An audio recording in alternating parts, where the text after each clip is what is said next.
right now, I got San Francisco's legend. One of my favorites who I came up on. Strapped like Rambo, pocket full of ammo, ain't a damn thing a nigga like me can't handle. Hughie MC in the building, y'all. Give me a round of applause. Yo. Righteous, man. You know, shalom, assalamu alaikum, hotel, peace. My pleasure being here. You know, I look forward to, to conversating, man, and telling everybody about the history of the Hughie MC. And also, I really want to speak about the hip-hop manifesto movement. The hip-hop manifesto movement pushing black cultural revolution. And also to let you know about the nonprofit I work with, New Community Leadership Foundation, which is an excellent nonprofit. We're doing actual work in the community, and that's what it's all about, man. Not just lip service, not just being like a Facebook, Twitter, warrior, Instagram warrior, And it's good to spread knowledge and wisdom and good information via social media, but you got to get out there and do some type of work, even if it's just you making sure that your family is together, right and exact, and has the proper knowledge itself. But yeah, man, what's happening? That's wonderful. And we're going to get into all that. Yes, sir. But the first thing I want to get into right now, right? I want to talk about the early days from when I was put on. Yeah. I know they said, I read that you dropped your first album in 1988. That is true. But that's what's on the files. Yes, so I know before one drop a first album, you have to start writing, you have to start loving the craft, and you have to start. So what turned you out to start being a rapper, being an MC? Okay, man, let me try to be as concise as possible. Forgive me, sometimes I go off on tangents and ramble, but I'm going to keep it concise. I fell in love with hip hop, man, at the age of 9 years old, man, when I heard Super Rhymes and Rapper's Delight, man. Then was, especially Super Rhymes, that was so dope. I eventually, started mixing. I would use, my mom had got like this Sears and Roebuck turntable double cassette deck system. So I have like a turntable playing, and then like one of the cassettes recorded, the other one could play. So I would like try to put that shit in a little mix. So I make these little short mixes, stop and go mixes and shit. And eventually, I convinced my mama to buy me 2 turntables. So Hughie MC started off originally as a DJ. I was just about to ask that. Wait, Hughie MC must have been Hughie the DJ. Hughie MD. Yeah, I had a different name as a DJ.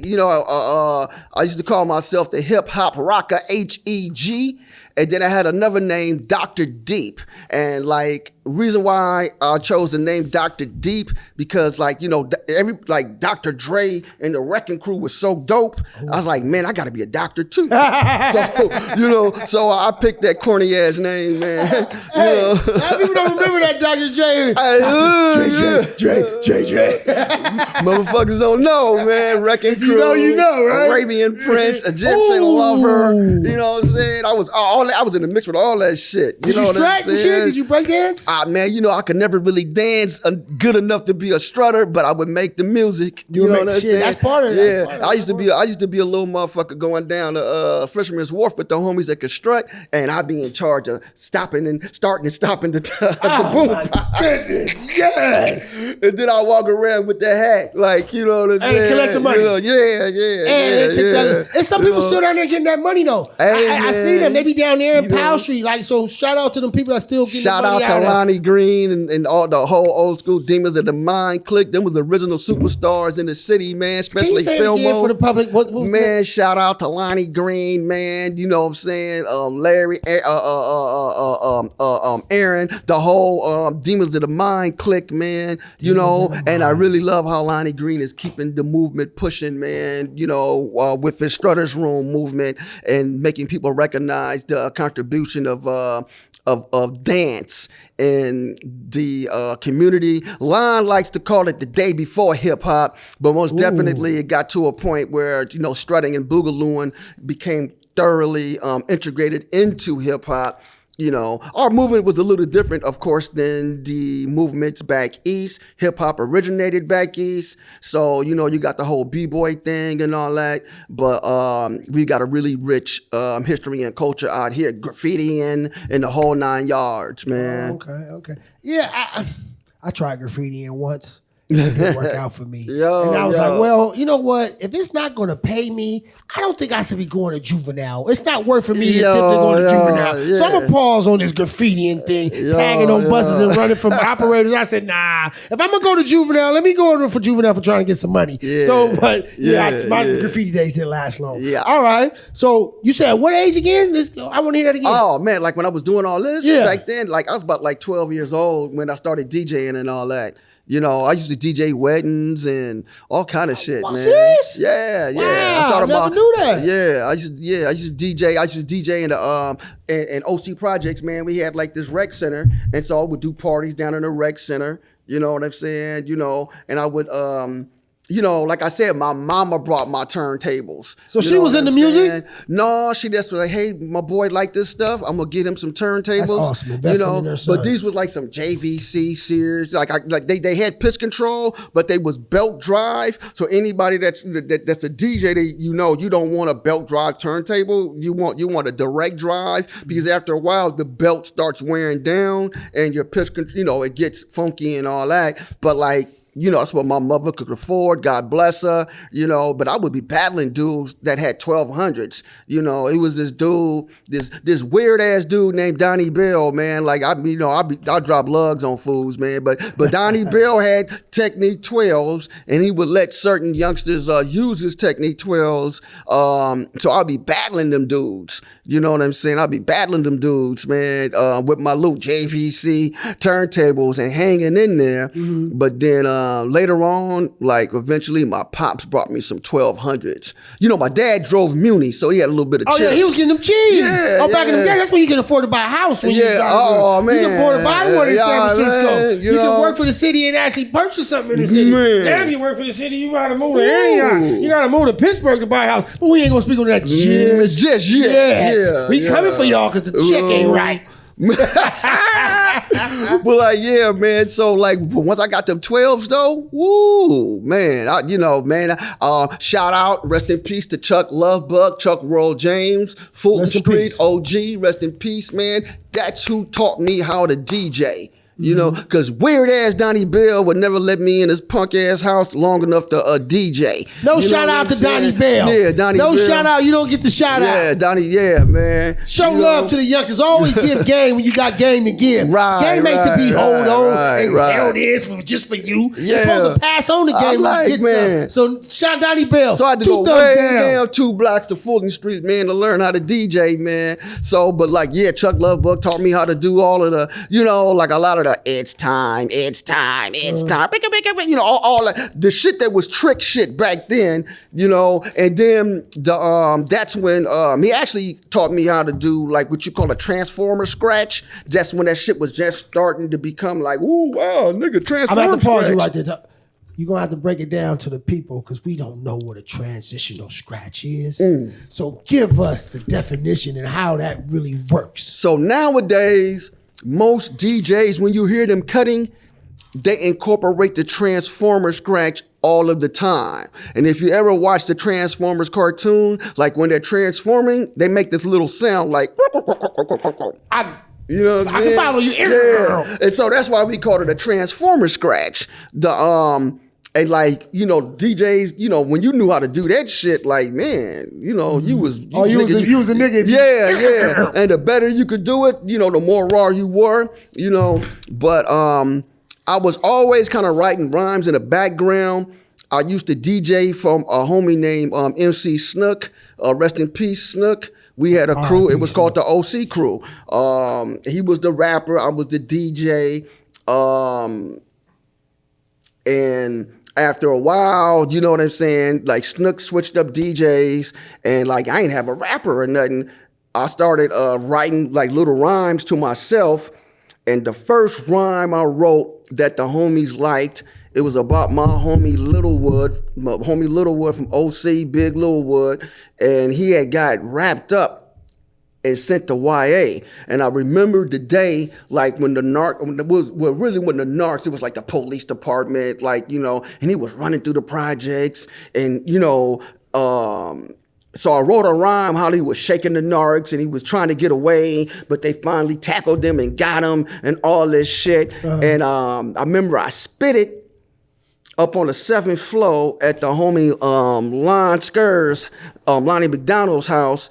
And like, I remember motherfuckers was like, oh man, that's kind of nice. And I was surprised, you know, like, you know, I tell people I'm an introvert that actively pushes myself to be an extrovert. And I've done it for so long. It's kind of like, no, I'm an Aries. Okay, we close, because I'm the same freaking way. Because that's not to cut you off, I'm sorry, but you're a Taurus in what month? April. Is it April 23rd. Okay, I got you. What more to you? But no, I'm an Aries in March, but I get you. Like, yeah, you a Taurus. Because I'm an introvert that can be an extrovert. Because I spend a lot of time by myself and have no problem with it. I can sit in the room and not say nothing. Or I could be the life of the party. So I've been feeling that vibe since you came. Like, damn, it's like, me and homie got a lot of common. I've never met you. It's my first time meeting you. Sure I've been a fan of your music. But I'm like, damn. Me and homie got a lot of ideologies. We got a lot of clicks, and it's like we can talk or we can be quiet. So a lot of people don't understand the introvert and the extrovert. Man, you know, and that's true, man. And once you understand that about yourself and other people, you know, you can navigate through life a lot better, man. And you could deal with your own shit a lot better. But like, so you know, I started writing rhymes. Okay. Like motherfuckers. I was like, oh. Do you remember the first rhyme? Well, the actual first rap about that people liked was about the homie Lil Wood. Can you spit it to me? No, I can't spit it. I don't remember it. I wish I did. I'm trying to get it. I wish I did. I wish I did, man. So you don't know one line? Nah, man. I can't remember it, man. I'm trying to get the first ever fucking rhyme. I wish I could, man. I can't. Okay, go ahead. Carry on. But like after that, like I started like procuring little bits and pieces of equipment. You know, shout out to my boy Mixmaster Crandall from Banneker Homes. Old school Bannekers. Man, I heard nobody say, I'm from the Bannekers. The Banneker Homes, man. Go ahead. Hey, I used to I think what I get from him, I got a 4-track Tascam recorder. I don't know if motherfuckers even know what that shit is about no more. I've never heard of that. You never heard of that, cool? Absolutely. Yeah. And when you talk DJ shit, just to clarify, you shooting over my head by 5,000 miles. But everything you said, he understands it. So when you talk to Cool. Let me put a little explanation on it. Yeah. A Tascam 4-track recorder is an analog,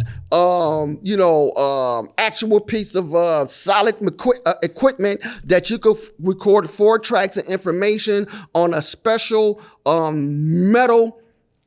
They call it a metal. Cassette tape. So like when you go buy a cassette tape, like I think you still could buy cassette tapes. I doubt it. But if you like go to Aniba. So most cassette, they're just regular plastic cassette tapes, but these special metal ones, they look just like a regular cassette tape, but like they're like metal, like the real part is metal. I might have seen those before. It's a special type of tape that goes through it, and then it's surrounded by metal. So you could actually record 4 tracks on that instead of just a 1 or a 2 stereo track. Is this the one that you had to flip upside down when you got to the other tracks? Because there was one when you started on one side, and then you had to flip it over. I don't think I had to do that, but like, I don't remember though. But like, I don't think I had to do that. But like, so once I got one of those, I think the first beat machine I got was like it was called a time sequential circuits. Had a little cartridge in it, and I would make songs like my first real ghetto hit was called Icy Cold. And I made that track with, like, someday I'm gonna re-release this shit. These I call these my gang banging rhymes, because those like, are the ones I love. because unlike my gangster rhymes, once I started putting stuff out for sale to the general public, like these rhymes was like, I'm talking about like I'm shooting up this particular turf and I'm rolling through this particular turf. Turf what? They would call that nowadays. Oh shit.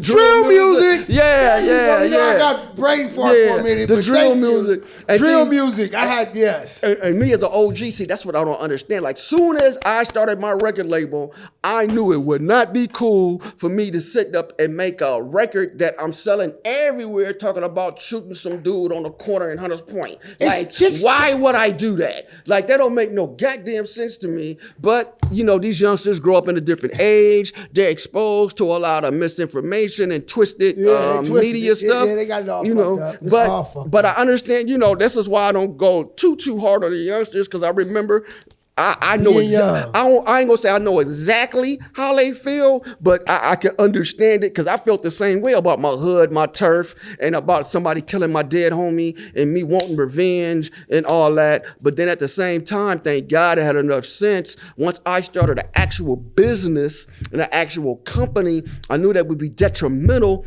to not just my company, but to my livelihood. Man, I gotta go do shows. I gotta go, hey man, thank God I ain't never got jumped doing a show.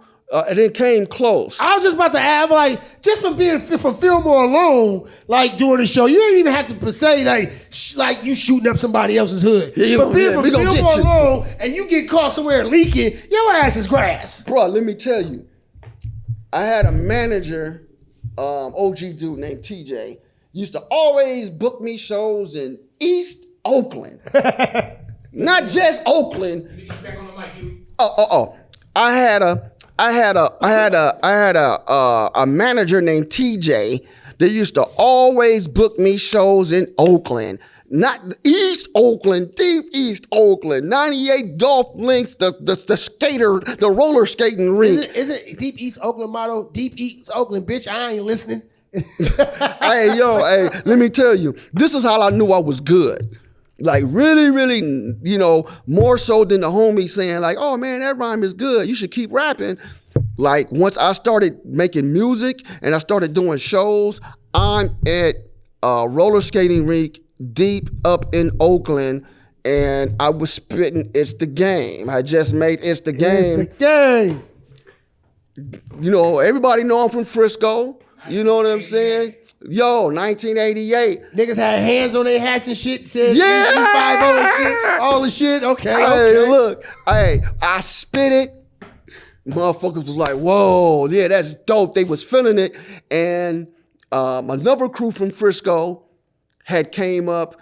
I think they might have came up before me, because Hughie, like, I always try to put people on. Like, if I'm doing a show, you're an upcoming group. Like, man, come on, man. Like, I'm let you open up for me, or I'll put you on the bill, yada, yada, yada. Man, them dudes got bottles and shit throwing it. They didn't even give the brothers a chance to spit. Oh, you know what I'm saying? I didn't get a bottle thrown in. That's another emotion. Man, But especially back then, like the animosity, like Frisco, Oakland cats just hated Frisco brothers, man. You know what I'm saying? Didn't somebody, for whatever reason, niggas in Oakland had some type of beef or something though back that time? This is after that. This is before that. Oh, okay. This is before that. This was what led to all that. This is one of the things that led to all that. Okay. Because like Frisco, they didn't like Cool Nut either. But go on. Yeah, I don't know what it was. Because it got to a point where Frisco cats was like, almost every time when we got into a conflict with Oakland, it would be on their side of the bridge, and then one day we got into a conflict with them down in Santa Cruz Beach Boardwalk. Neutral territory. Just as many as us as you. Yeah, okay. Now it's even. What's that? Now they didn't work out their way. You know what I'm saying? They be thinking niggas understand from Frisco ain't got hands. And that's when Fillmore. Yeah. Hey man, we got hands. I ran into Crips from Hoover that respected Fillmore cats' hands, like on level 3 yards in the penitentiary. So you've been to the pen? Yeah. That was gonna be one of my questions. I know you've been in the game. Yeah. Like I said, I ain't never been to the pen. Man. I just heard stories. Yeah. I never asked to go. So thank you for me. And we could touch on that in a minute, man. Yeah. But But back to what I was saying, that's how I knew I was good when I performed that show deep up in Oakland, and those brothers liked my music so much they didn't jump me. Cause they had action. They had action, man. You know what I'm saying? That's how you know you got a motherfucking hit when you don't get beat up. Yeah, you know, like house party when he had to wrap his ass and make sure he don't get his ass. And back then I kind of sounded like Too Short, a little taste, like, you know what I'm saying? People used to always tell me that. They'd be like, man, you kind of sound like Too Short, man. Because Too Short, that was the Godfather. You know what I'm saying? Man. You know, that was the Godfather. My grandmother hated Too Short music. When I started, oh man, I couldn't, man, the times have changed so much. I used to had to hide the music. Like Too Short music. I had to hide that from my mama, much less my daddy. Oh shit. No, man, I can't play this. You know. But as I got a little older, as an older teen, like my daddy, you know, he's kind of, you know, my daddy with the gambling. He with the gambling shacks and shit. Like so he didn't give a fuck too much. I remember my mama trying to tell on me for shit, like, you know, like, oh, yo. He's selling weed, you know what I'm saying? I got something from him earlier. I know he's doing it. It was Pops get me alone. He's like, hey man, you know, I remember my Pops told me, he was like, hey, you know, I was 17. My mama, you know, told on me that I was selling weed, and Pops was like, you know, on a one-on-one, he was like, hey, you about to be a grown man. You're gonna have to start making grown man decisions. But listen to this. You gonna have to deal with grown man consequences. He's like, man, that's all I'm gonna tell you.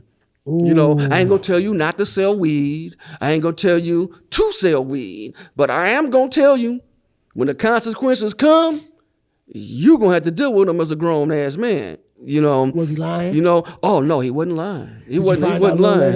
Yeah, down the line. Right. Oh yeah. Well, you know, I got to slipping, like when the narcs busted me, man. I was really slipping, man. I was in a bad state of mind, and also, like when they say Murphy's Law, everything that could go wrong will go wrong.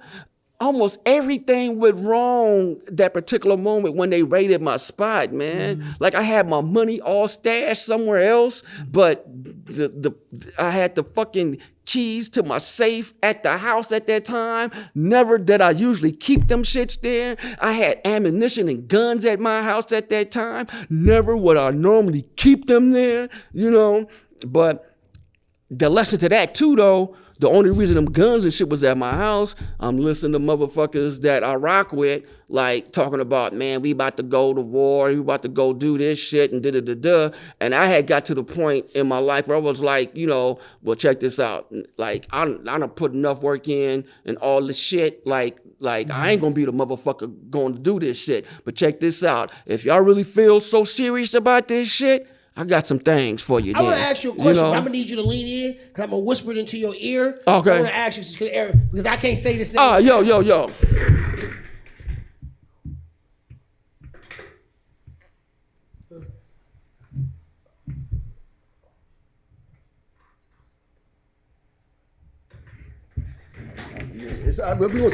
We gonna talk about that later. Okay, cool. Yeah, we talk about that later. So all right, cool. So now. We got your first song on. You didn't get jumped over in Oakland. Yeah, they let me know it was good, man. God bless you, Oakland. I have a little small story to tell. Also, but we did the same thing when they came because Too Short came to my middle school, and that nigga at James Dimon, they threw every beanery, cupcake, nacho hamburger that we had at that nigga a little car. You know, he had the that same could be car. A long time ago. Yeah, he had the same car that he had on the album cover. Oh, he had the Barrettes. Yeah. So he with the wheel in the back, right? Man, one of these little young hoes. I don't know why y'all throwing shit at the hot doggy, man. I think he might have had one of the little young girls over there too. If I'm mistaken, because you know. Dimon is right next door to the high school. Yeah, so I think he might have had one of them little high school. He tried to sign it. Man, they threw everything at that nigga. Hey, man. That was fucked up. But I was raised on Too Short music. Yeah, Shout out for Too Short and the folks. Too Short's the Godfather, baby. And he's still doing it, though. Of the whole Bay Area rap scene, man. Down. You know, respect to E40, motherfucking rapping Forte. You know, these brothers made noise right now. Are icons. Multi-platinum icons. We only got two from the Bay Area, and that is Too Short and E40. You know, we need more than that though. So for our whole scene to grow, and hopefully we could push that. You know. Do you think part of the reason that the Bay Area hasn't got that mass push is because of the way the Godfathers gave us the game. Nah, nigga. You push your own company. Come out the trunk. Independent. Do you think is that part of the reason? Nah, because motherfucker took that. Like Master P moved out here. I didn't even know Master P was originally from Louisiana and all this shit. I met Master P when he stayed in Richmond. Okay. Me and Master P were under the same management company, Sophisticats Management. We used to meet every other week or so at an office over by Lake Merritt. Right across the street from the Merritt Bakery. I remember that. But like, you know, but P always had a nice little bit amount of money, you know. But the thing is that the independent game, P took that independent game, went to what I call more fertile soil down south and just bubbled. It wouldn't be, I doubt it would be like a Cash Money Boys or Hot Boys or whatever, Cash Money Records if it wasn't for a Master P. Like he took that whole ideology, but it's a Bay Area game. Yes. But the thing is this though, like we don't have the environment for that type of philosophy or that type of musical promotion ideology to flourish. And this is why. It's a couple of reasons. First of all, black people will always be your base population of support when it comes to buying your music. Facts. And we don't have enough numbers. We don't got enough numbers. It's a numbers game. And then there's a second thing too. These record companies have never really outreach to a Bay Area artist and really develop them to make them a huge star. Like after Hammer, you know what I'm saying? Okay, that was about it. An icon. We got to put him in there with the other two icons. That's right. Hammer's an icon. Too Short, E40, and Hammer, man. And Hammer, I love you to death, Hammer. And the only reason I didn't put you next to Too Short and E40 is because them two brothers are still currently active doing shit. But Hammer put the money in. But rap. Hammer's the one though. He put the commercial money in rap. Yeah, Hammer Without was the Hammer, biggest. There's no Puffy. Yeah. Don't get it twisted out there, fans. Stop in TV land. Stop Without no Hammer, there's no Diddy. Take that. Don't understand your motherfucking lane. Because Hammer came and put the motherfucking money Hammer's in the game. Hammer's the man. He was the only motherfucker before Kid Play had a cartoon. Stanley had the left shoe and the right shoe. Nigga, cartoon and action figures, nigga. What? Nigga, Taco Bell, he had all the endorsements. Niggas was mad talking about Run for the Border late night when motherfucking Hammer had the bag. Hammer had the bag, nigga. They was mad at Hammer, man.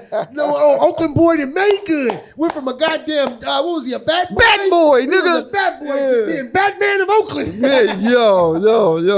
And the OG Filmo connection, his boy Ace, the dancer, man, was right from what we call the buildings TP, Thomas Paine. That's right across the street from OC. That's where this boy Ace was from. You know? Thomas Paine, okay, I know what Thomas Paine is. Yeah. Why Thomas Paine wasn't part of OC? Why y'all do Thomas Paine like that? No. Right across the street. They could be a part of OC. Ain't like they was way down the block. Hey, look. Hey, look, man. Like, it's one thing, man, about a lot of like, I'm gonna use the old school term, turfs.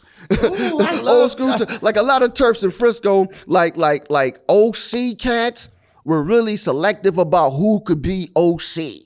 This is original out of control. Original out of control So this game. is before the YBGs. Well, no, YBG is old. And the Five Shot Posse, is this before all that? Five Shot is an offshoot of OC. Okay, so this is the original. This is the original out of control game. Nigga with a Jerry curl and that turf hat on. Yeah, this is the original out of control game. Okay. And the thing is that the OC cats are really selective about who could join OC, but you had dudes from T that lived in Thomas Paine that were part of OC.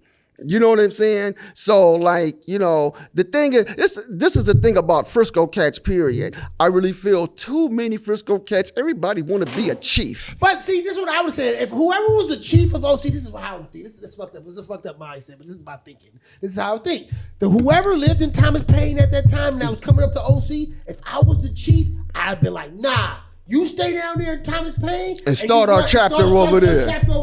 And run that whole section. But you understand, you're part of the orders of us. And this is how you take over a neighborhood selectively one by one. Because I got an OG taught me how to do that. He took over West Side, but I ain't going to say his name. You know who he is. And that is true. I agree with you 100%. But that's something that a lot of street cats from Frisco period, especially Fillmore cats period, lacked an understanding. It's like, I mean, it was to the point. Let me tell you, man. I had dope spots. I'd bust out and had them juking to the point where I could. For those who don't know what juking means, that means you have a spot and it has a rapid number of clients coming in and out to purchase whatever you're selling. Yes, a rapid financial turnover of profits. Oh shit, that was a good fucking term. Say that again, please. I was in the street term. You had a rapid financial turnover of profits. Yeah, that's you know what I'm saying? You know, and the thing is though, it was like, I remember going back and forth to certain dudes that, you know, was like pretty nice level drug dealers or whatever, you know, and I was trying to work with them. I was like, hey man, check this out, man. I got like this spot over here, you know. I was like, dude, you could bust this spot out, homie. You could bust it out doing what you do, you know. I'm not even really asking you for nothing in return. The thing is, I just want you to keep the spot active, going, but also I'm gonna be selling this other product at the spot, and that's what's gonna benefit me, you know. So I'm not asking you to be up under me, none of that shit. I'm basically offering you a financial opportunity, man. And I got turned down by a couple of dudes, man. You know, they was envious of you. Man, they wanted what you had. Man, I would take that deal right now. Man, I'm not, you know, I'm not gonna speculate, man. You know, but let me put it like this. Like I said, I only sold marijuana up to a certain point. I got into selling crack due to the fact that there was a potential, like, it was a potential, I don't want to call it a war, but it was going to be violence behind some shit, you know, within Fillmore. Okay. Just on the strength of the same spots I'm talking about that I'm trying to get my own comrades from OC to open up. The other people I had working up in there were making purchases from another hood in Fillmore. So for me to kill that, either I had to get somebody to come in selling that product to stop that, or it ended up having to be myself. And so, boom, it ends up being myself. And that's when I learned the type of money that fucking crack cocaine comes. And it's like, oh my God. Like, this weed is moving a little too slow. I see what motherfuckers is addicted to, right? I'm like, oh my God, this money's coming so quick, right? You know, the whole generation. But it ended up sending me to the penitentiary in the long run, man, because it's a far dirtier game, you know. It's like your clientele that you're dealing with is far. Like, I'm telling you, the most grimiest clientele that you deal with, I never sold methamphetamines or crank. So I can't speak on that. But when it comes to marijuana, heroin, and crack, the most... Crack will rob, kill, and steal, and do anything for it. The most dirtiest motherfuckers, not heroin man. And marijuana. No. Listen, yeah. Those the only three... You understand what I'm saying? I know exactly what you're talking about. I dabbled in all three what you said. And the clientele from that boy is a more relaxed, more type of, I guess, I don't know. It's more respectful. Yeah, it's a business. Yeah. It's a H business. Yeah. It's a crack game. Yeah. I like that. I like that, you know, because the thing is with the, I'm gonna say the old heroin game is that, like, once I got something that's good, it's good and it's dependable. Like, you're gonna trust me. You're gonna come fuck with me no matter what. And in fact, if you come holler at me 7 o'clock in the morning, ain't got no money, need to get your head together, I ain't got a problem with fronting you nothing, because I know you're gonna come back to me by this afternoon or something like that. Because like once you get your head together, go out, make your hustle, come back, pay me back, and buy more. Because it's you know, that's how serious it is, you know. But like, you know, crack is like people mind. minds be drug more than motherfuckers' minds is all motherfuckers' minds is all over the place. Drug, and it get, you know what I mean, you get dope sick and all that. You get your body right, then you know. So if you a good heroin dealer, it's like I ain't gonna fuck you over, man, because like I get sick as fuck in the morning. I need you, and you know, it's a different type of need too. Like I've seen, like I call him my big brother. Man, he took care of me when I was young. Taught me how to fight. Taught me everything. And he started fucking with that boy, and I used to see the difference. And then, you know, when he got right, he ended up getting back up from the free. But he ended up ODing on that boy. I ain't gonna say his name, but rest in peace, big bro. You know what it is. Rest in peace, man. And what's fucked up now, they got all this fentanyl in everything. But fentanyl in every. I'm talking about in everything, man. They're putting it in cocaine. They're putting it in fucking Oxycontins. Like you think you're buying a fucking Xanny bar and it's fucking fentanyl in it, man. Well, I hate this shit, man. Fentanyl is the way the government figured out how to tax heroin. But no, okay, I feel you on that. Let me just not say no, but let me tell you what I know about the whole fentanyl epidemic.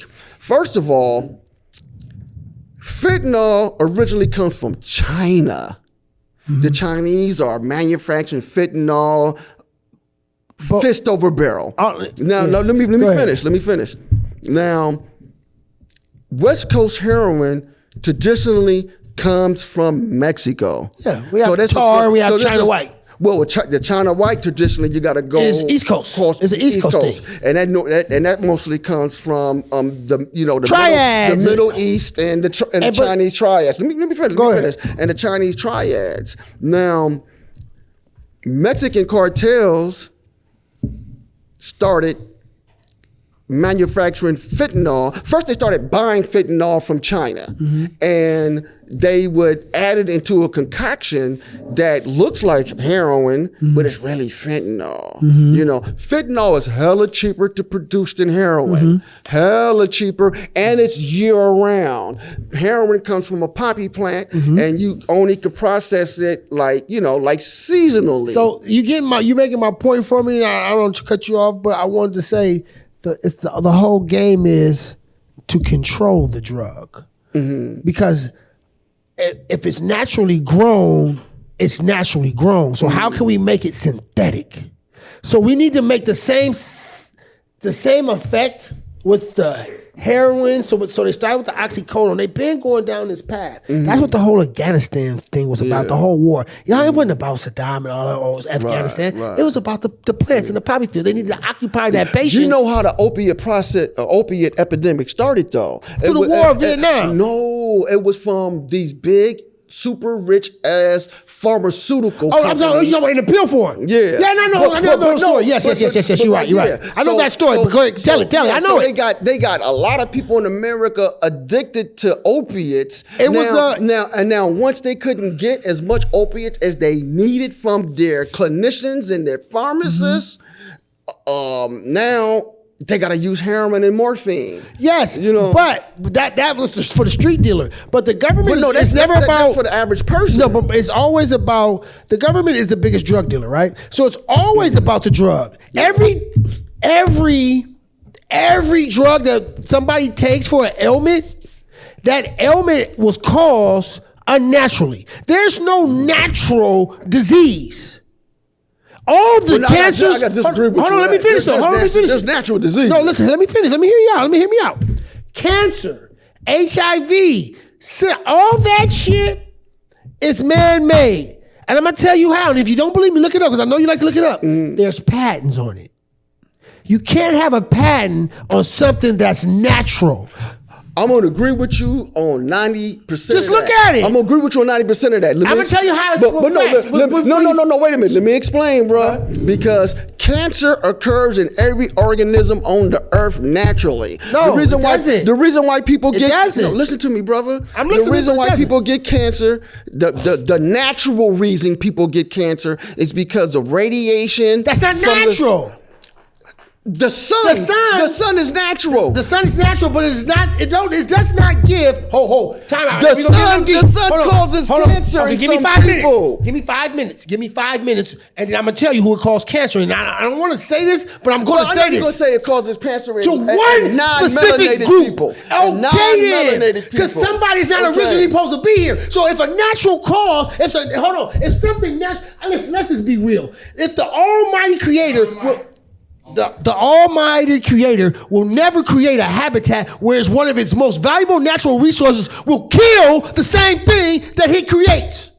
If we all made in his image, he's not going to produce something like the sun that will naturally kill what he produces. That doesn't even make sense. Okay, so what I'm saying, though, is that cancer occurs from mutations that photons from the sun cause. Like that. With their manipulation of the chemicals that the man made. Let me bring it all around. What you're talking about is the forms of cancer that happen because of diet, that happen because of like some of the chemicals of the faulty environments that they subject black people to. So that's not natural. So all this is true. All this is true. Okay. But now cancer is a different type of disease than HIV. Do you know where HIV actually came from? A laboratory shit. I don't know which one. Okay. So let me break it down to you. Right now, the mainstream scientists they want to push a cut monkey, what they call a cut monkey theory. That's fake fraud. I don't know. I believe in that bullshit. Let me just expound on it though. That African hunters getting bushmeat, hunting monkeys, accidentally cut themselves. They get blood into them, and eventually somehow HIV occurs. That's not following no science. That is bullshit. Yeah, that is bullshit. Now let me tell you the truth. HIV got put into the human population because you had two scientists trying to create a polio vaccine. One of them, like at first it started in America and Canada. Kids got fucked up. Some of the kids in Canada died. Can't fuck with the white kids no more. Or we can't fuck with the Western white kids no more. One scientist went to Russia dealing with poor Slavic kids. Mm-hmm. The other one went to Africa. Mm-hmm. Now this dude in Africa, he's only supposed to use a certain type of primate. Mm-hmm. And this is some scientific shit. Mm-hmm. Instead of you're only supposed to use monkeys with tails. Mm-hmm. And just trying to break down the science, monkeys with tails are like so far from humans, you're not gonna get what you call zoonosis. Mm-hmm. This is a transfer from of a pathogen or illness into the human population. Okay. But this cheap, not caring motherfucker, he used chimpanzees, which you should not use. Okay. And then he lied about using chimpanzees. But the other scientist that he was competing with, who got a sample of his work, told him, he was like, man, you've got something mysterious in your solution in your polio vaccine. Mm-hmm. It's a strange virus. I can't name it. Mm-hmm. You need to look at this closer. Mm-hmm. Dude thought he was hating or he didn't care. Mm-hmm. He ignored it. Mm-hmm. So he inoculated all these Africans with this fucked up virus. Mm-hmm. Now all of a sudden you see the first breakouts of HIV in the area where this dude worked at. So this is how this is what I believe. This is how HIV got introduced into the world's population. This is documented, but the medical institutions shut the information down. Mm-hmm. They squashed it. They didn't want nobody talking about this. So I mean, it's really not like I'm disagreeing with you. I'm putting nuance to what you're saying. Okay, because I was about to ask you, at what point is any of this natural? At no point in time, anything of what you just said was natural. No, it's all artificially. So like I said, listen, even COVID and we on that page. Even COVID COVID It's into fake. our thing is due to the fact that these motherfuckers were experimenting with the goddamn COVID fucking virus and making it into a super virus. Listen, that we can go. I got a lot of information. What you like, and I said I don't like to take it. We'd be here all night. True. We'd be here all night. We'd be here to 6 in the morning. I think we both got to go to work. Yo, God, cipher. And so, but like I'm saying, it's like this, man. When you walk into a building or you walk into apartments, we all have seen this area contains chemicals that are cancerous. We've seen that before. Okay, we all seen that. So you tell me, how the fuck some natural shit get into the chemical that they use for buildings? It's purposefully done. So my point is, it's unnatural. So cancer is not a natural thing. The sun does not cause cancer. Yes, it does, the sun brother. Causes certain people skin cancer. Yo, it causes the sun causes cancer. Okay, to people, who? Man. To who? It causes cancer to people with low amounts of melanin. Oh, and that's what I'm speaking of. But also too, we African Americans got to be careful about our exposure to the sun, depending on what our skin tone is. Me and you got nice dark skin tones. I must have melatonin because we have been diluted, and that's what I understand because we've been diluted. But at the same time, it always bring you back to when somebody asks who's the real and who's the fake. You got to ask yourself this: the Almighty Creator would never make an habitat where His creation cannot survive. Now, He would make a natural resource a killing mechanism. Now how does it survive? But here's the thing, though, that once mankind started manipulating the environment, and manipulating the environment is anything. It's like if I chemtrails. That's what's in the air. It's not sun rays. Not even chemtrails. I ain't even got to go to chemtrails. Manipulating the environment is just you taking a river, diverting it so it can feed your crops. Yeah. Like that's manipulating the environment on a lower scale. Facts. But so once humans start, like, let me put it like this. There used to be a lion called the Asiatic lion. There used to be lions all through Iraq and the Middle East. But you know who killed them?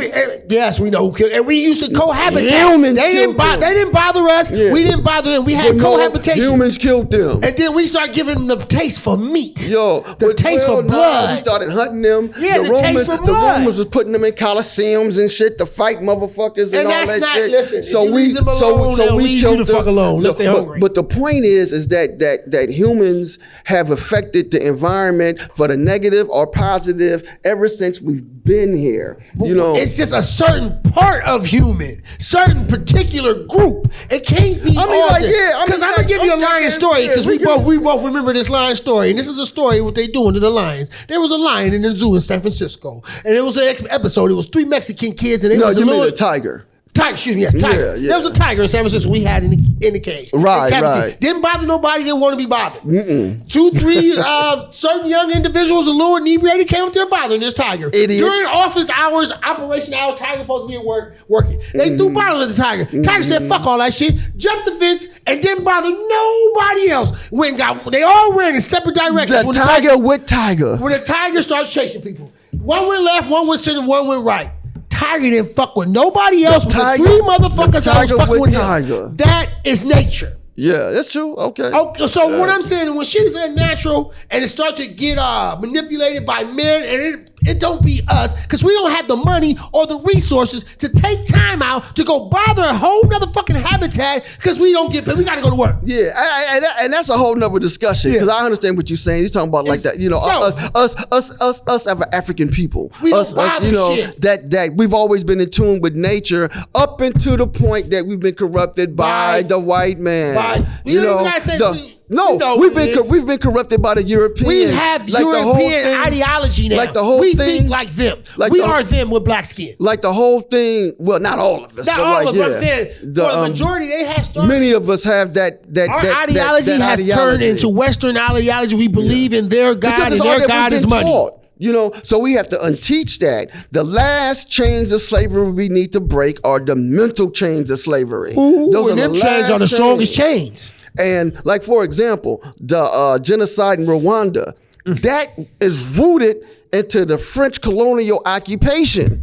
You know, we all under occupation. We said this earlier. We all under. Stop thinking we can't. We have to stop thinking that America isn't under occupation. No. But I'm saying, well, I'm not saying you. Yeah, but I'm saying as a man, I know you tapped in. So when I say we, I'm not speaking to you. I got you. I'm speaking on the ones who's not tapped in. Who does not understand, who think America's free and we're not under occupation. Got you. Shit. We don't have a fucking military. We don't have a police station. We don't have a fire department. We have nothing in our community. And we these use are all their resources that we need to build. Exactly. So you are still under occupation. We don't have a black jail. And we can't arrest one of them when we feel like they do us wrong. And let's cipher, especially on that point right there. Because you heard me speak earlier about the hip hop manifesto and black cultural revolution. Now, the thing is, once upon a time, especially started in the Fillmore district, that we had the concept of community policing. That's basically our people taking care of our people within our neighborhoods. Now, that was co-opted by powers that be within the city. So right now, that is morphed into what you call the street violence intervention program. If you trace the street violence intervention programs creation all the way back, it goes back into a program called, I think it was called CRT, Community Response Team or something like that. Always response, never prevention. Always reaction, never proaction. That's what we need to change. Always reaction, never proaction. And that's what I'm tired of. These man, listen. I got some shit I got planned up. I'm gonna start holding some feet to the fires of some of these district supervisors. You feel me? Because they just getting the check. You feel me? They ain't doing nothing until something happens. And still, y'all don't do nothing when something happens. And it's the whole thing. You see all those supervisors that voted for the killer robot? That's insane. That's insane, my brother. Listen, we ain't even get to the music. We got to get to some music. Okay, so let's segue. Okay, we got to pivot. Because we ain't gonna be on this all week. Yo, you right. Yeah, I can feel it. It's a transition though, because when I'm hearing Huey, first song I'm hearing in the street, I bypass It's the Game. I miss that track. I don't catch that. Mm-hmm. First one I'm hearing in Dub Rock is Keep a Bitch Broke. Okay, right? True. Keep a bitch broke. What I'm speaking on right now is the theory though. My theory. Yes, sir. How do you get from Keep a Bitch Broke to my theory? Because here you guys are on my theory. Please. Yeah, but we gotta start to keep it first. Let me expound on that. So, like, first of all, just to drop a little historic information, one of the main reasons I made Keep a Bitch Broke was because I was at Galileo High School. I forget which grade I was in. Shout out to the Lions. School. Yo, I seen this little young fly mommy. She was from 3rd Street. She was from 3rd Street. 3rd Street Papa. She had a Dallas Cowboy starter jacket on. And on the back of that starter jacket, she had Keep a Nigga Broke. Oh, I forgot the starter jackets with the precious tea and all the names and shit on it. Yo, when I seen that, that's what got my mind ticking on Keep a Bitch Broke. Damn, she had that Ali Yachty at that. What? I don't want to date you. But what year? Man, it was like 80 something. God damn, and that was her thought process. Man, and yo. And she didn't have the ability to correct the people, because we used to get those coats made at the college shop to make them spell the nigger with N-I-G-G-A. Oh, she had an ER.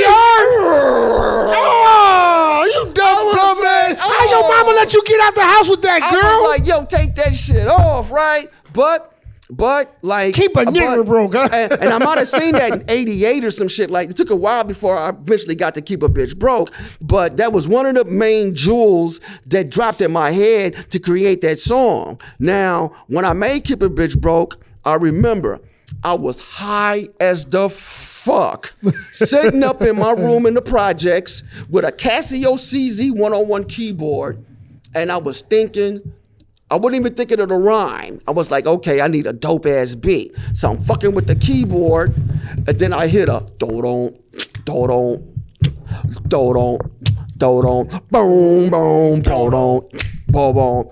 Woo! I'm like, okay, let me record this shit right quick, right? Put it on this, this cheap ass motherfucking Tascam 4-track. Boom. And then I started writing. Stepping back on the scene, hitting hard like a hurricane. I got punks running from a nigga insane. They say I'm mad, much madder than a hatter. You be the baseball and I'll be the batter. I went through writing the rhyme, and I don't know if you guys have ever done anything artistically when you was high. Yeah, that's my first rap. But then you wake up in the morning and you's like, man, I hope that shit sounded good because I was high as fuck. I don't know, I might have been gurped out, but that shit sounded dope. I was like, ooh, that shit was dope, nigga. Okay, we gotta make this into something. So my whole philosophy for a long time has been consciousness. Consciousness, tell you straight up, without a doubt. But growing up in OC, I realized that you can't just spit some straight conscious shit to real street motherfuckers. You gotta be able to give them what they wanna hear and then drop some wisdom on it. So I tell people, nobody would have ever listened to my poetry if I never made it keep a bitch broke. Facts. And you know what? Because I never. You know what I'm saying? I couldn't just came with my poetry by itself. Because at that time, I didn't have the support of like the powers that be, because at that time, a lot of people, you had a lot of people move out here from New York that controlled like the radio stations and the media. What they call program directors and shit over there? Yeah. Okay, I got you. And then even the ones that wasn't from New York, they was really on this New York hype, So just following. If you didn't sound like that, or if they figured that your music was negative, like you didn't get their support, No matter how you try to explain some shit, I was like, man, I'm doing the same thing KRS-One did, like Criminal Minded. That's the same thing Chris did, man. What was this one? Love's Gonna Get You. This before that. Okay. This when he came with. Da la la la da da da da da da bang, my 9mm go bang. Like, hey, look, Chris was straight gangster. I once knew the dealer by the name of Peter. Had to book him down with my 9mm. Hey, look, KRS-One was straight gangster on this shit. I wasn't KRS-One. Did you see his album cover? Yeah. He got the Uzi, right? He got the Uzi wop. He got the Uzi. He got the Uzi wop. Criminal Minded. You've been blinded. Trying to find a style like mine. You can't find it. So he was hard. This was my own. This is my similar approach. So this is what I came with. Now eventually, thankfully, like Bay Area hip hop, was respected enough. Like even with Keep a Bitch Broke, I didn't get radio play until like years after I released that motherfucker.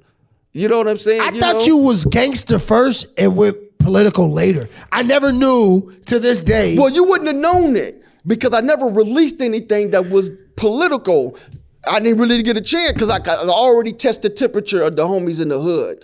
You know what I'm saying? You was doing shit strategically at a young age, though. A lot of motherfuckers don't have that strategic mind to like, hold on, let me take a back seat back. Because I know these niggas not going to... Normal MC would have stuck with the stubbornness of, I got to push this on you. But nah, you was like, nah, hold on. I know you niggas love this rock shit I'm about to say. So this D-boy shit going to get me through the door to make you listen to some real shit. That's some smart shit. Man.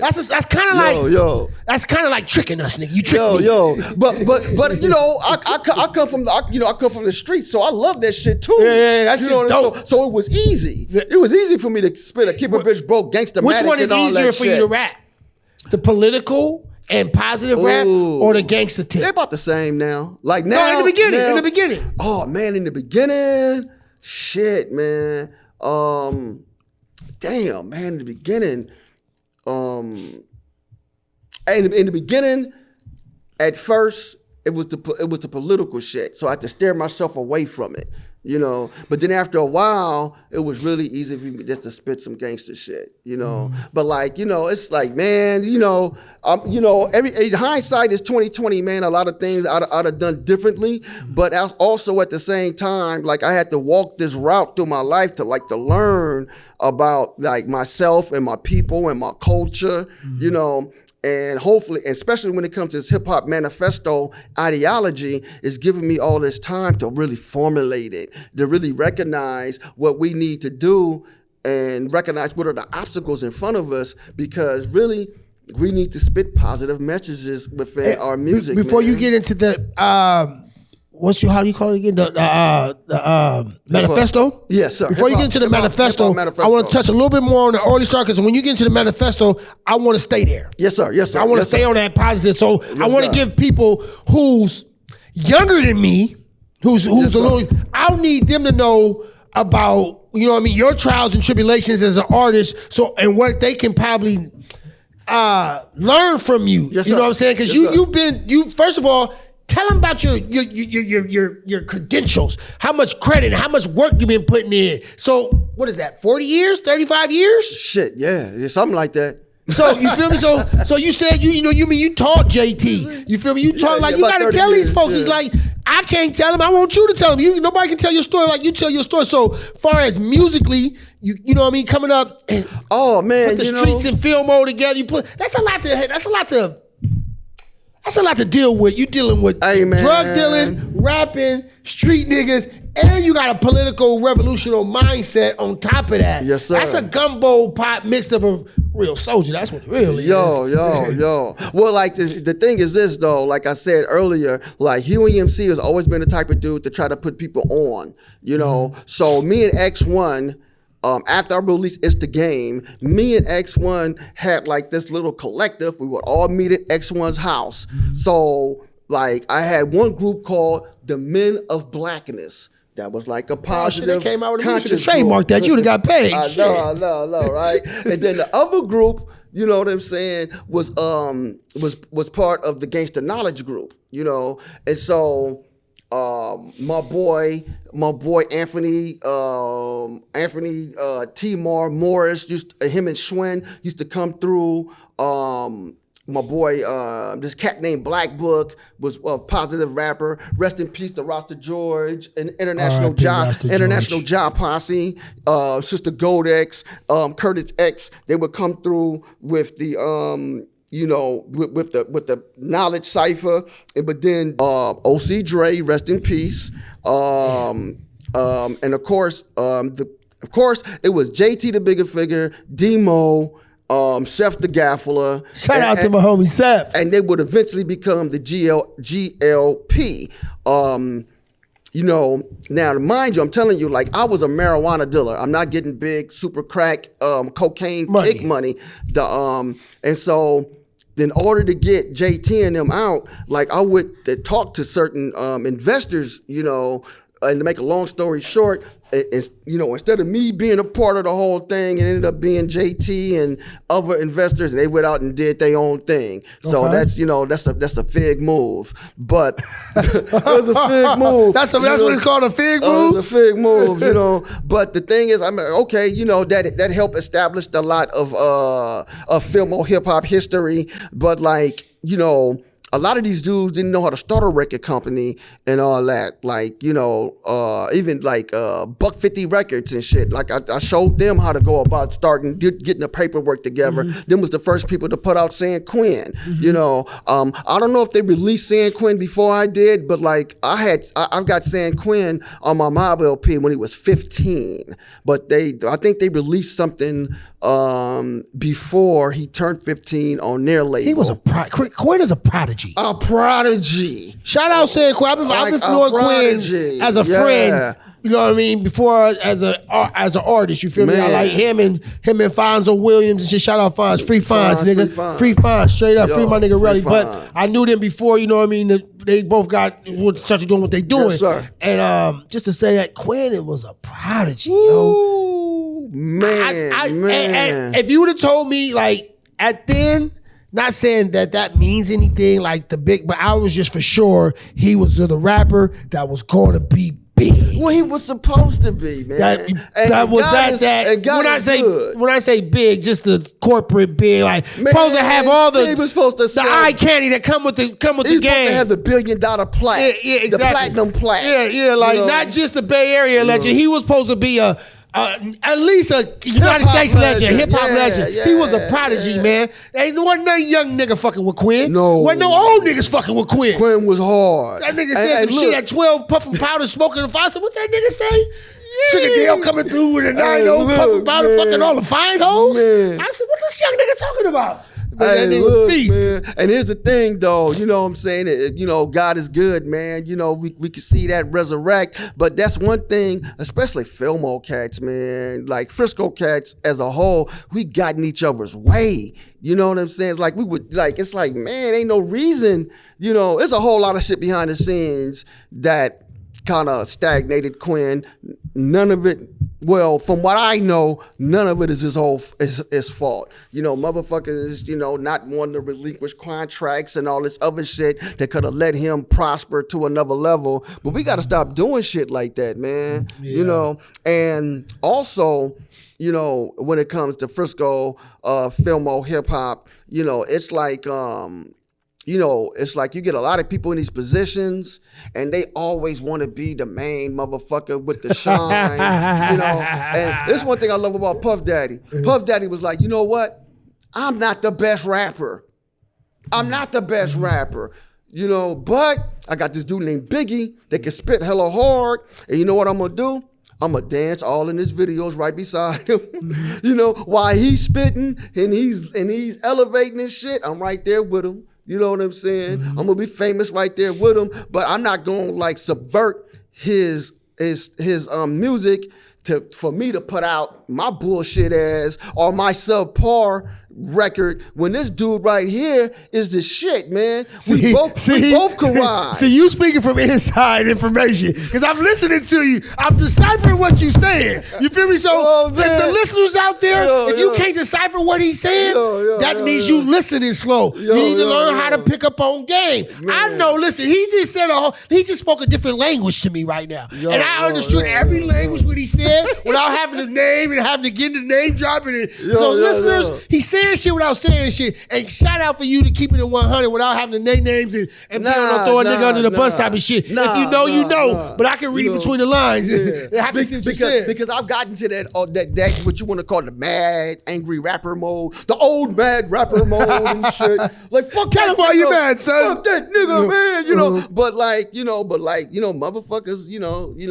shit. You could go back and listen. I got a whole album called The Bay Area Originators. If you listen to a lot of tracks on that song, you hear how I feel. You know what I'm saying? I didn't pull that one up. Shit like War Drums. I got a song called War Drums. Pull that shit up. Well, give us a verse. Give us a verse. Oh man, because the speaker is down. Give us a verse of a War Drum. Oh man, no, you gotta go look that one up, man. That's one of them ciphers. That's one of them ciphers. Make sure you get the War Drums and put it in the show. We're gonna do War Drums for the audience. We already got his approval. Y'all can't sue us.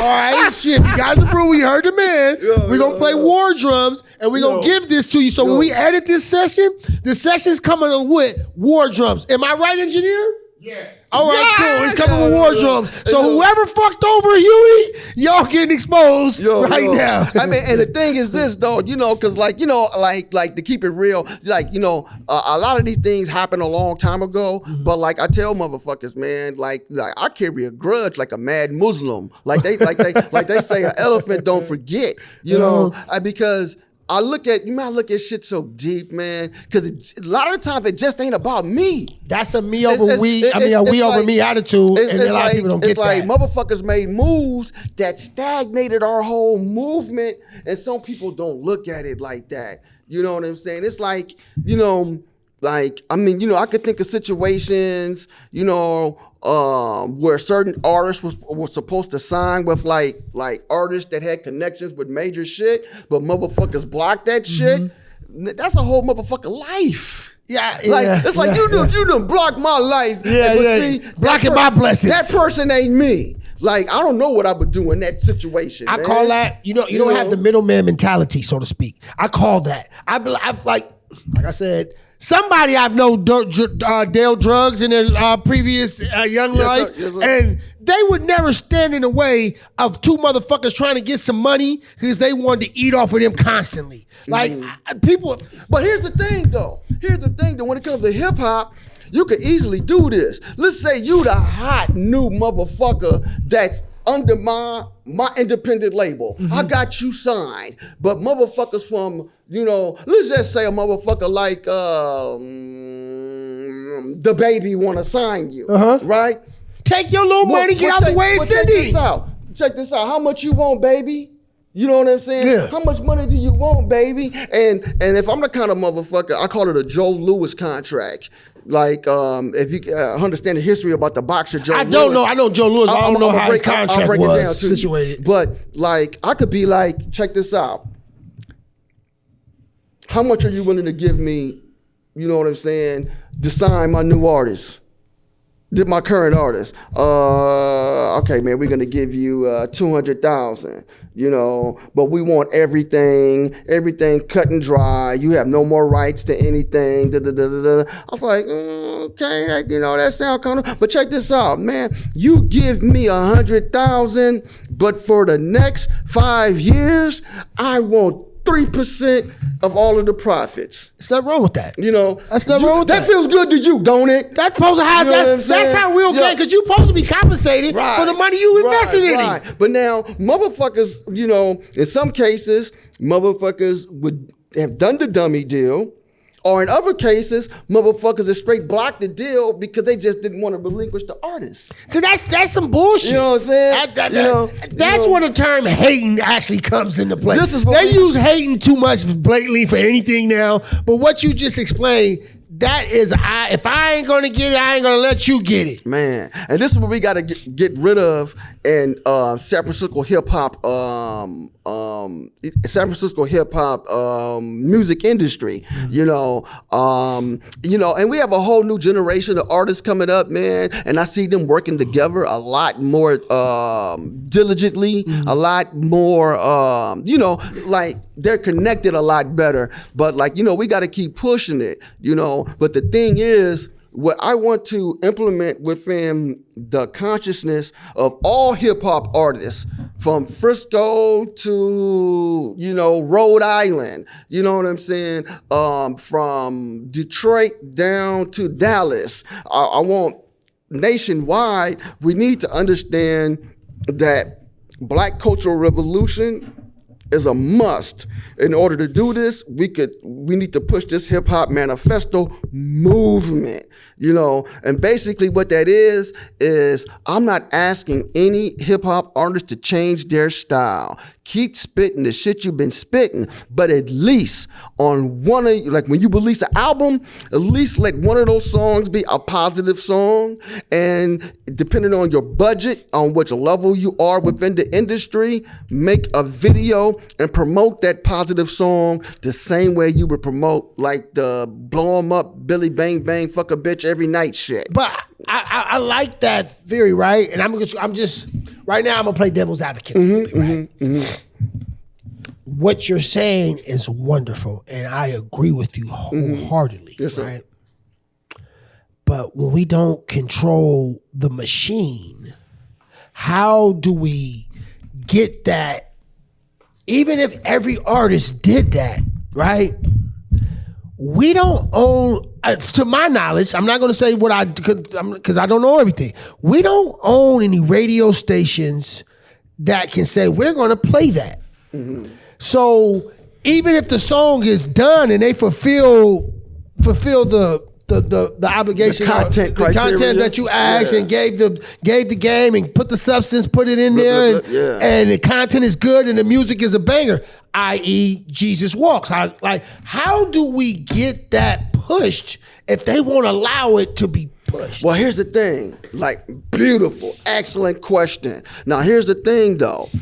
All of these things require strategy. Now, this is the key component when I say that I am not asking you to change your style. Like, I got an album coming out called The Hip Hop Manifesto. Mm-hmm. A lot of it, most of it. Hold on, give us the date and the date for your album. We ain't gonna just slide over there. Inshallah, it should be out by late March. Inshallah. Late March. Inshallah. It should be out by late March digitally. It's called The Hip Hop Manifesto. Hip Hop Manifesto, late March. And so, what platforms can they? It's gonna be like Apple Music, DistroKid, Amazon Music, and I'm gonna have hard copies also. Can we make sure we put that in captions, like in quotations and stuff, all that information? I'm just telling you right now that the album probably gonna be late because he ain't got no cool DVD. He ain't got none of them Cool maestros. You know, Cool play them keys. Hey, but look, Cool play them keys. please, Cooley. Yo, I need some beats.